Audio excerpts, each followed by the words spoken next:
Hello everyone, welcome back to tell. ఈరోజు Saturday కాబట్టి మనం కొన్ని తెలుగు సెంటెన్సెస్, ఒక 5 తెలుగు సెంటెన్సెస్ ఇంగ్లీష్లో ఎలా పర్ఫెక్ట్గా ట్రాన్స్లేట్ చేసి ఎక్స్ప్రెస్ చేయాలో నేర్చుకుంటూ ఉంటాం కదా. ఈరోజు ఇక్కడ డిస్ప్లే చేస్తున్న ఈ సెంటెన్సెస్ మీకు నేను ఇంగ్లీష్లో ఎలా పర్ఫెక్ట్గా ట్రాన్స్లేట్ చేయాలో నేర్పించబోతున్నాను. ఒక్కసారి మీరు ట్రాన్స్లేట్ చేసింది చూసే ముందు మీరు ఓన్గా ఫామ్ చేయడానికి ట్రై చేయండి. ఎన్ని సెంటెన్సెస్ మీరు ఓన్గా ఫామ్ చేయగలిగారో కామెంట్స్లో మెన్షన్ చేయండి. నేను చాలా హ్యాపీగా ఫీల్ అవుతాను, అలాగే నాకు ఎంకరేజింగ్గా కూడా అనిపిస్తూ ఉంటుంది. సో అలాగే మీరు లైక్ అండ్ షేర్ చేస్తూ మీ వాళ్ళకి షేర్ చేస్తూ ఉండండి, వాళ్ళకి కూడా యూజ్ అవుతుంది.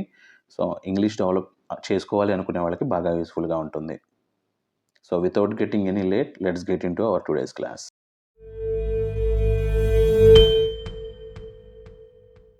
మన ఫస్ట్ సెంటెన్స్, మీరు ఎప్పుడూ మంచిగా మాట్లాడతారు. ఒకసారి మీరు ఫామ్ చేయడానికి ట్రై చేయండి. ఇప్పుడు మనం చూద్దాం. You always speak well. మీరు ఎప్పుడూ మంచిగా మాట్లాడతారు. యు ఆల్వేస్ స్పీక్ వెల్ లేదా నైస్లీ అని కూడా చెప్పుకోవచ్చు. వర్డ్ బై వర్డ్ చూసుకుంటే మీరు అంటే యు, ఎప్పుడూ అంటే ఆల్వేస్, మంచిగా వెల్ లేదా నైస్లీ, మాట్లాడతారు స్పీక్, వీటన్నిటిని జాయిన్ చేసి చెప్తే యు ఆల్వేస్ స్పీక్ వెల్ అనేది అవుతుంది. నెక్స్ట్ సెంటెన్స్, నిన్న నేను చాలా పని చేశాను. ఒకసారి మీరు ఫామ్ చేయడానికి ట్రై చేయండి. ఇప్పుడు మనం చూద్దాం. I did a lot of work yesterday.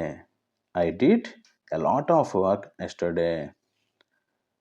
Word by word చూద్దాం. నిన్న మీన్స్ ఎస్టర్డే. నేను అంటే ఐ, చాలా పని, a lot of work or so much work అని కూడా మీరు చెప్పుకోవచ్చు, నో ప్రాబ్లం. చేశాను అంటే పాస్ట్ టెన్స్ కాబట్టి డిడ్ అది. సో మొత్తం కంబైన్ చేస్తే I did a lot of work yesterday, లేదంటే I did so much of work yesterday అని కూడా చెప్పుకోవచ్చు. నెక్స్ట్ సెంటెన్స్, అతను ఆ పని చేయడం మర్చిపోయాడు.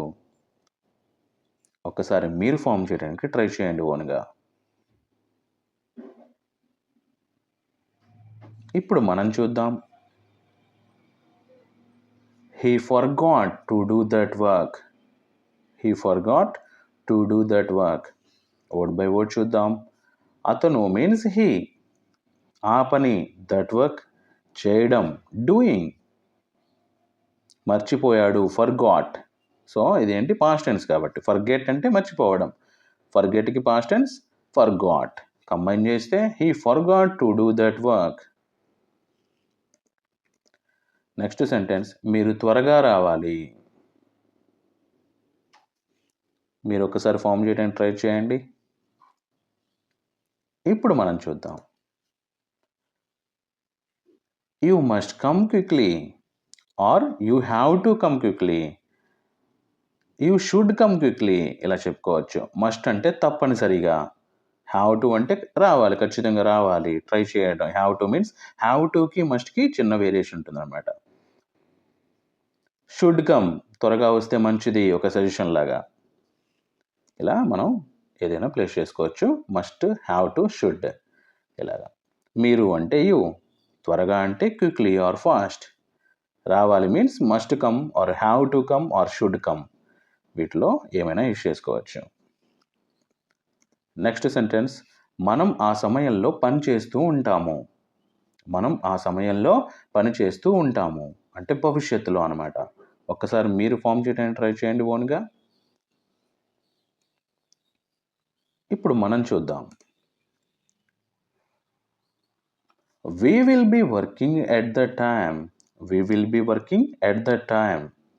వర్డ్ బై వర్డ్ చూసుకుంటే మనము అంటే వి, ఆ సమయంలో, ఎట్ దట్ టైం, పని వర్క్ చేస్తూ ఉంటాము, future continuous tense, will be working.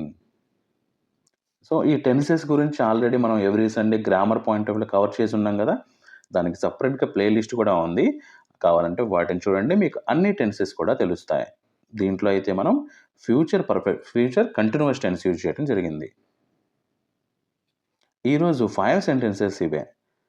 ఎన్ని సెంటెన్సెస్ మీరు పర్ఫెక్ట్గా ట్రాన్స్లేట్ చేయగలిగారో కామెంట్స్లో మెన్షన్ చేయండి. నాకు ఎంకరేజింగ్గా ఉంటుంది. ఏమైనా డౌట్స్ అండ్ రిక్వైర్మెంట్స్ ఉంటే కామెంట్స్లో అడగండి. యాజ్ సూన్ యాజ్ పాసిబుల్ వాటికి నేను రిప్లై ఇస్తాను. So that's for today. Signing off.